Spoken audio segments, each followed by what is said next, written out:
E whātau te kākano e pihi ake ana. No te rānei I pua wai mai ai, kua whakapuarihea te marae o Arahura I te tai o Pultini, ko ia te marae tuarua o Taua Takiwā, me te marae tuatahi mo te iwi o Ngāti Waewae. Kei a Orini Tipenelich, tā tātou pūrongo tuatahi I tēnei rā.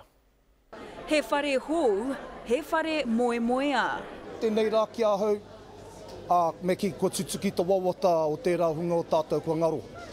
A kua ngaro I tērā moe moea, ara tututanga o tēnei tupuna whare, me ona ahuatanga kato.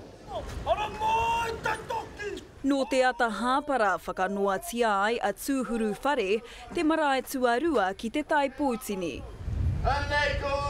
Kua roa te wā mātua e noho kore whare ana. No reira aira, kia au nei, ka hoki mai ngā tika, ka hoki oki mai ngā tikanga me te reo kia mātua o Ngāti Waewae. I ngā wā o mua, ka hui ngātahi ngā tangata I ngā kāinga I te pā o Arahura, nā reira he tino nunu I tēnei whare kia mātou Ngāti Waewae. E rima mano Ngāti Waewae uri he oi ko tahirau noiho kei te kāinga e noho ana. Te nuinga I ikapahi mai a tai atu ki ngā tini whanaunga. One of the most important kaupapa tēnei tahu is manaakitanga. And with any of our whare, that is its purpose, is to manaaki our manuhiri, to manaaki ourselves. Koni I te rima miriona tāra te utu ki te whakatū I tēnei whare motuhake. Kua hangaia mō ngā reanga o tēnei wā.